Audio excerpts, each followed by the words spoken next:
Assalamualaikum warahmatullahi wabarakatuh. Nama saya Bunga Damairia Pambayun dari kelas 10-4. Di sini saya akan menjelaskan tentang daur biogeokimia.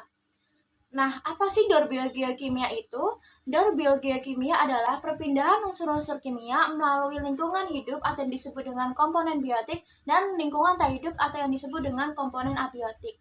Nah, di sini saya akan menjelaskan tentang 4 siklus daur geokimia, yaitu 1, siklus air, yang kedua siklus karbon, yang ketiga siklus fosfor, yang keempat siklus sulfur. Nah, siklus fosfor dan siklus sulfur akan saya jelaskan di video yang terpisah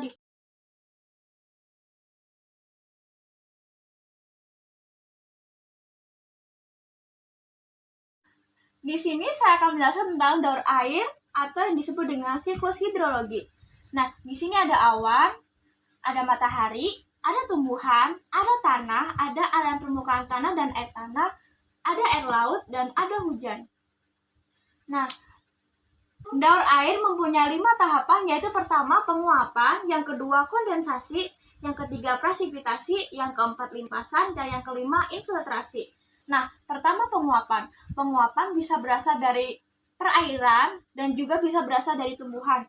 Penguapan yang berasal dari tumbuhan dinamakan dengan transpirasi. Penguapan yang berasal dari air laut atau perairan dinamakan sebagai evaporasi. Dan penguapan dari keduanya dinamakan evapotranspirasi. Nah, setelah penguapan, uap air yang berasal dari perairan ataupun tumbuhan akan menguap ke atmosfer menjadi butiran-butiran es. Butiran-butiran es tersebut akan saling menyatu dan membentuk awan. Peristiwa tersebut disebut dengan kondensasi. Nah, lama-kelamaan butiran es yang tergabung dalam awan akan semakin banyak dan awan akan keberatan. Seperti balon yang kita tiup secara terus-menerus pasti akan meletus, sama juga dengan awan. Awan akan meneteskan butiran-butiran air yang disebut dengan proses presipitasi atau yang kita kenal secara umum dengan sebutan hujan.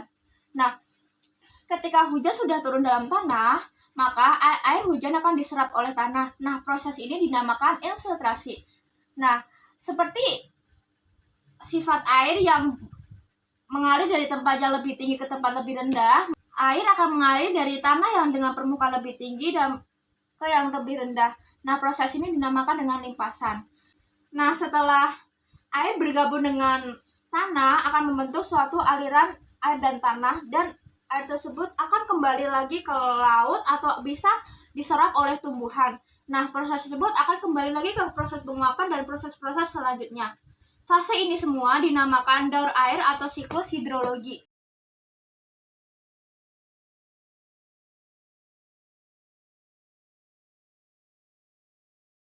Nah, yang kedua saya akan menjelaskan tentang daun karbon dan oksigen. Semua senyawa yang bisa berfotosintesis akan melepas oksigen dan menarik karbon dioksida atau fiksasi karbon dioksida. Sama hanya seperti alga laut dan tumbuhan.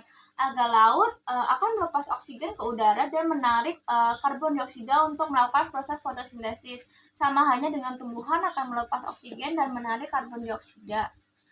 Nah, hewan, manusia, dan industri juga akan melepaskan karbon dioksida. Hewan dan manusia akan melepaskan karbon dioksida dari proses respirasi, sedangkan industri akan melepaskan karbon dioksida dari proses pengolahan pabrik melalui cerobong asap. Nah, tumbuhan, hewan, dan manusia lama-kelamaan akan mati dan diuraikan oleh dekomposer yang berupa jamur ataupun bakteri.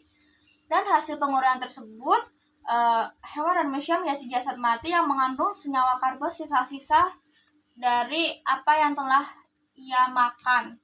Nah, sisa-sisa karbon tersebut akan menumpuk dan menjadi bahan bakar fosil.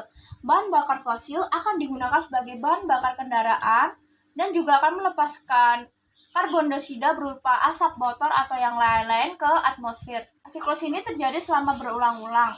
Nah, ini bagian skemanya. Ini ada atmosfer, bakteri, tumbuhan, hewan dan manusia, industri, dekomposisi, senyawa karbon, dan bahan bakar fosil. Ini sama ya seperti yang ini. Yang pertama, bakteri, tumbuhan, hewan, dan manusia akan melakukan proses respirasi dan akan mengeluarkan karbon dioksida. Sedangkan tumbuhan kan bisa berfotosintesis, jadi tumbuhan bisa melepas oksigen dan menarik karbon dioksida. Juga industri bisa mengeluarkan karbon dioksida dari cerobong asap pabrik. Nah, bakteri, tumbuhan, hewan, dan manusia lama-kelamaan akan mati dan diuraikan oleh bakteri atau jamur. Proses ini disebut dengan dekomposisi. Nah, hasil sisa dekomposisi pasti ada senyawa karbon yang telah ia makan tadi. Nah, senyawa karbon yang tertumpuk selama beratus-ratus atau berjuta-juta tahun akan menghasilkan bahan bakar fosil.